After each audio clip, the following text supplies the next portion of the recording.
నమస్తే, నేను Yashoda. Welcome to quick news. Regional ring road ఉత్తర భాగం పనులకు కేంద్రం శ్రీకారం చుట్టనుంది. గ్రీన్ ఫీల్డ్ రీజనల్ ఎక్స్ప్రెస్ వేగా వ్యవహరించి ఈ రహదారి పనులకు టెండర్లను ఆహ్వానించింది. దీనిపై మంత్రి కోమటిరెడ్డి వెంకటరెడ్డి హర్షం వ్యక్తం చేశారు.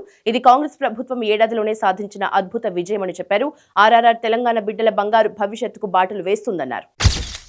సీఎం రేవంత్ వచ్చే నెల 20న దావోస్కు వెళ్లనున్నారు. అక్కడ జరిగే ప్రపంచ వార్షిక ఆర్థిక సదస్సులో ఐటీ మంత్రి దుద్దిల శ్రీధర్ బాబుతో కలిసి పాల్గొంటారు. రాష్ట్రానికి భారీ పెట్టుబడుల్ని తీసుకురావటమే ఈ పర్యటన లక్ష్యమని ప్రభుత్వ వర్గాలు తెలిపాయి. విదేశీ పెట్టుబడుల్ని ఆకర్షించేందుకు సదస్సులో ప్రత్యేకంగా తెలంగాణ పెవిలియన్ను ఏర్పాటు చేయనున్నట్లు వెల్లడించాయి.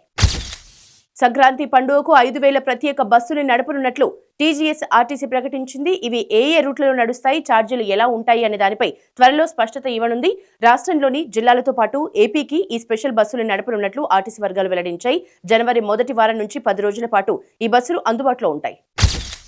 నిర్మల్ జిల్లా దిలావర్పూర్ కేజీవీపీ విద్యార్థులు ఇంటిబాట పట్టారు. స్కూల్లో భోజనం సరిగా లేదంటూ విద్యార్థుల్ని తల్లిదండ్రుల్ని ఇళ్లకు తీసుకెళ్లారు. గత కొన్నాళ్లుగా భోజనం బాగాలేదని తినలేకపోతున్నామంటూ విద్యార్థులు వాపోయారు. అయితే అధికారులు పట్టించుకోకపోవడంపై తల్లిదండ్రులు ఫైర్ అయ్యారు.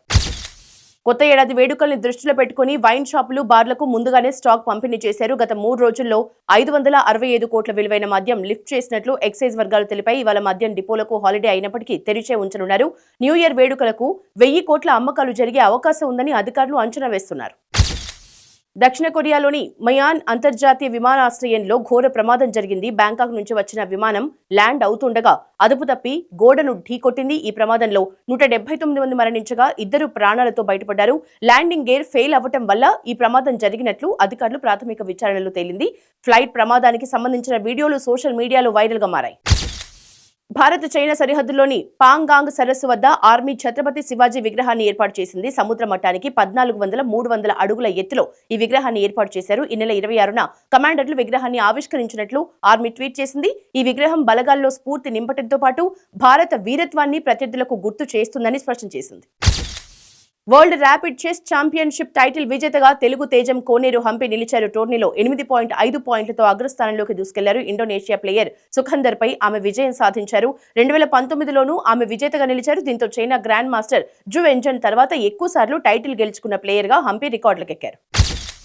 మెల్బోర్న్ టెస్ట్ లో సెంచరీ సాధించిన తెలుగు కుర్రాడు నితీష్ కుమార్ రెడ్డి హీరోగా మారిపోయాడు. కుమారుడి శతకాన్ని ప్రత్యక్షంగా వీక్షించిన అతడి ఫ్యామిలీ మెంబర్స్ ఎమోషనల్ అయ్యారు. 4వ రోజు ఆట ప్రారంభానికి ముందు క్రికెట్ దిగ్గజం సునీల్ గవాస్కర్, రవి శాస్త్రిని నితీష్ కుటుంబం కలిసింది. ఈ సందర్భంగా గవాస్కర్ కు నితీష్ తండ్రి ముత్యాల రెడ్డి పాదాభివందనం చేశారు. ప్రస్తుతం ఈ వీడియో నెట్టింట వైరల్ గా మారింది.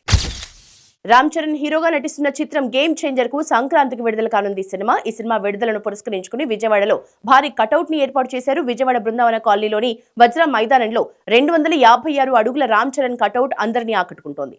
ఇంత భారీ స్థాయిలో కటౌట్ పెట్టడం ఇదే మొదటిసారి అని, ఇది తమకెంతో ప్రత్యేకమని అభిమానులు చెప్తున్నారు. సాయంత్రం ఇవాళ మూవీ టీం ఈ కటౌట్ ని ఆవిష్కరించనున్నారు. ఇవి quick news updates. Stay tuned to Pallavi TV.